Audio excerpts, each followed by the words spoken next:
Pero ang sinasabi ho ng mga jeepney operators ho, na maari nga daw ho sila na mawalan ho ng kabuhayan dahil dito sa PUV modernization program at hindi nga daw ho nila kayang bumili o maghulog ng mga modern na jeepney. Ano po yung masabi niyo po dito? Alam mo, pinag-isipan ko yung statement na yan na mawawalan sila ng hanap buhay. Hindi ang gobyerno ang magdidesisyon kung mawalan ka ng hanap buhay. Nasa kamay mo being an operator or nasa kamay mo being a driver to make that decision. The government is not removing your job. Meron ka pang trabaho after December 31. Tuloy-tuloy yan. Ang sinasabi lang ng gobyerno, may programa tayo, yung PUVMP. Ito yung mga patakaran na tingin namin makakatulong yan sa kooperatiba, sa driver, sa future ng driver, and then makakatulong yan sa mga mananakay. So it is the decision of the driver kung ano ang gagawin niya. Gusto mo pa ba magtatrabaho o hindi? Ito ang patakaran para tuloy-tuloy ang trabaho. Ngunit kung ayaw mong tanggapin yan, decision mo yan na hindi ka na gusto magtrabaho after that. That's why kami dito sa OTC, no? Sabi ko nga sa mga kooperatiba, yung mga nag-form na, the majority, 70% nag-consolidate na. Majority of the transportation sector supports PUVMP. Ang sinasabi ko sa kanila for the past months, hindi ko kayo problema dahil ang dami pang gagandang programa sa PUVMP for the next years.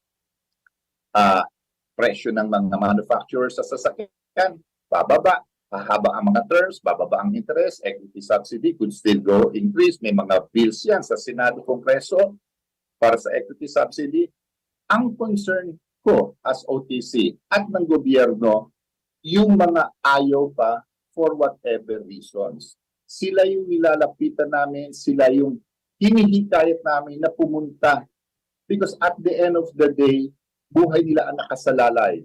So ngayon, ilang taon, lalo na this past year, matindi ang naging debate at meron ng final decision. Klaro na. So we want them to join because we want to help them after December 31. Assuming ikaw ay hindi sumama sa kooperatiba, hindi ka nag-consolidate, what happens to you? Ano na ang magagawa ko as OTC? Ano na ang magagawa namin para sa iyo? Binigyan ka na ng pagkakataon na mag-isip at magdesisyon. Ika nga sa mga laban, merong limitasyon yan.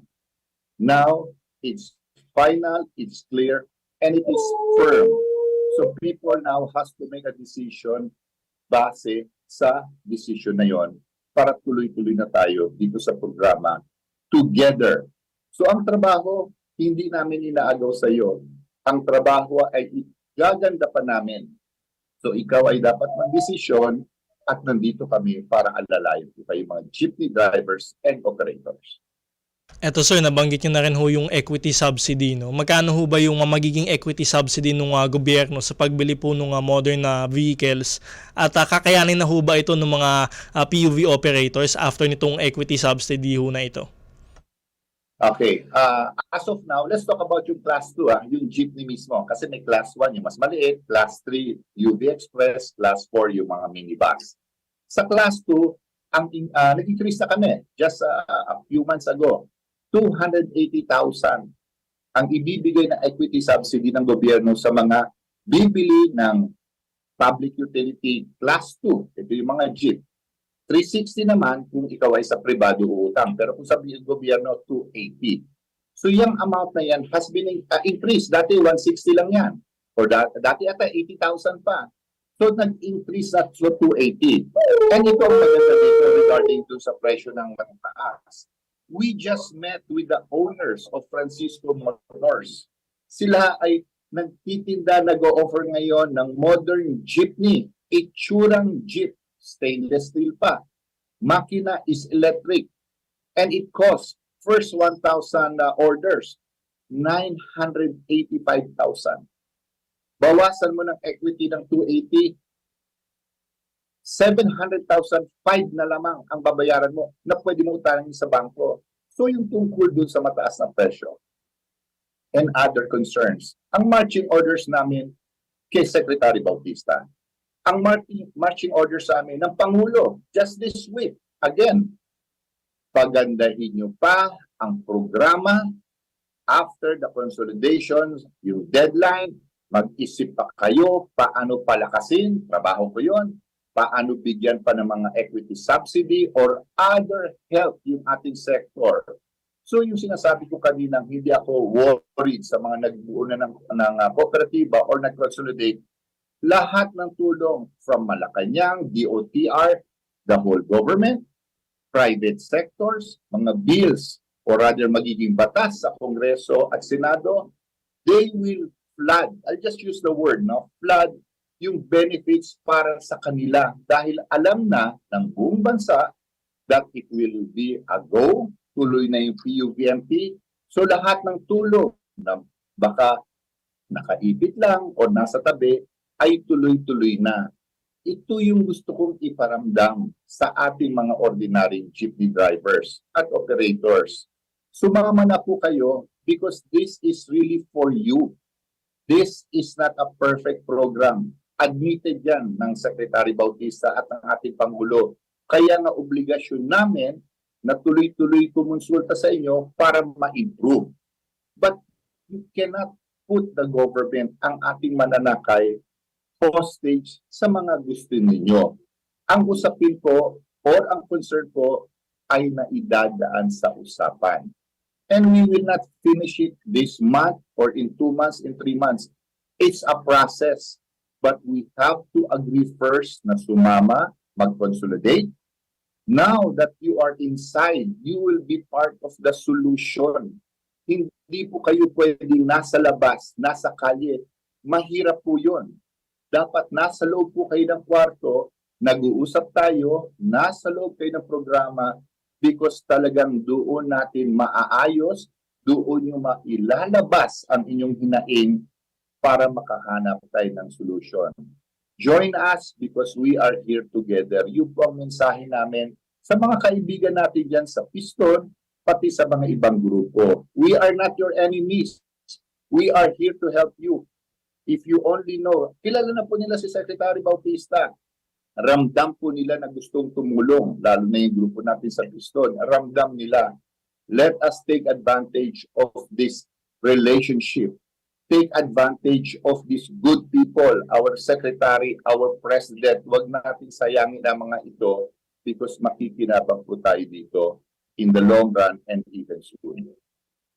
Ayun sir, malinaw ho yan, no? Pero doon nga po, after ho ng December 31 nga ho, no, kung hindi sila makapag-submit ng application for consolidation, mawawalan na ho sila ng prangkisa, tama ho ba? And then, yun nga ho, ang sinasabi ng mga ibang grupo nga ho, kung madami ho yung mawawalan ng prangkisa, kakaunti na lang ho yung babiyahe sa lansangan ho, no? Maaari ho ba itong magdulot kaya ng crisis ho sa transportasyon at hirap po sa ating mga commuter? I will answer the two questions. Unang-una, naglabas na ng MC ang LTFRB this week at ang nakasaad po doon is napakaklaro.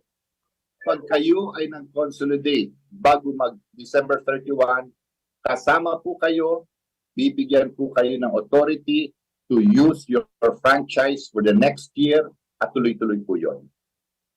For those na hindi mag-consolidate by December 31, and I want it to be very clear para maging fair tayo sa lahat, hindi na kayo pwedeng patakbo, hindi na po kayo pwedeng yun ang masakit, maghanap buhay dahil wala na po kayong prangkisa by January 1 sa lahat ng hindi nag-consolidate.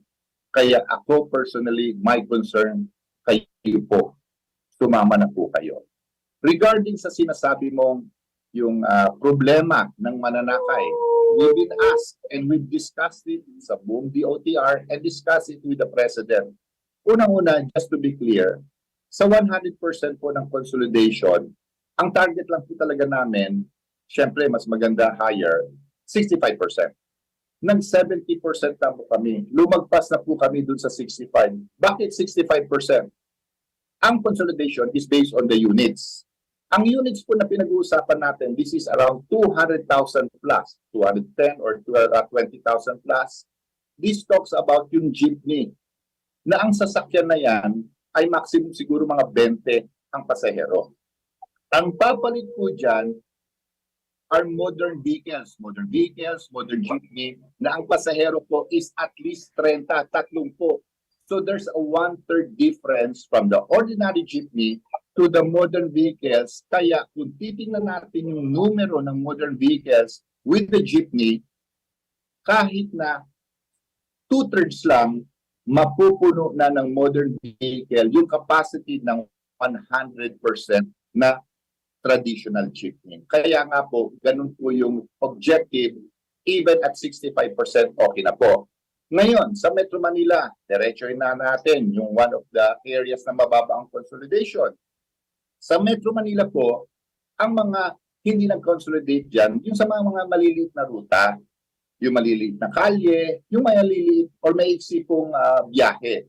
And because of that, pag nagkaroon na pag umabot na tayo ng January, ready na po tayo wherein other modes of transportation, the bigger ones, bus, minibus, even tricycles, even yung mga motorcycle taxi or mga taxi po, yung mga sasakyan na taxi, they can compensate yung mga assuming hindi nagpa-consolidate sa mga certain routes. And then also, nandyan po yung LGUs during the transition period. Meron po tayong usapin, tulungan with our local governments, and they will have the libreng sakay or rescue vehicles para po tulungan yung mga walang masasakyan. Now, ang gagawin pa ng LTFRB, yung mga consolidated na kooperatiba or korporasyon in Metro Manila, even outside of Metro Manila, we can and we will allow them to fly the routes ng mga hindi na consolidate para tulungan yung mga mananakay na magkaroon ng mga transportation. Among others, so we have pinpointed areas saan kami tutudok. We have strategized kung anong moves to address itong mga lugar na walang consolidation. Definitely, we know, we are prepared. But even ganun ang aming attitude, kami po ay naghihikayat pa with all humility na sumama po. Tapos na po yung political moves. Naintindihan po namin ang pagwelga, naintindihan po namin yung nasa kalye. Tama lang po yun kung pinaglalaban nyo ang karapatan nyo. But at the end of the day, there is a limitation. May limitasyon po yan kung hanggang saan lang po. At umabot na po tayo sa limitation. Nagsalita na po yung Pangulo. Respetuhin natin. Because when the President made the decision, I was in Malacanang, kita ko po how knowledgeable he is of the situation. He was firm in making the decision. Kailangan ito ng mga mananakay.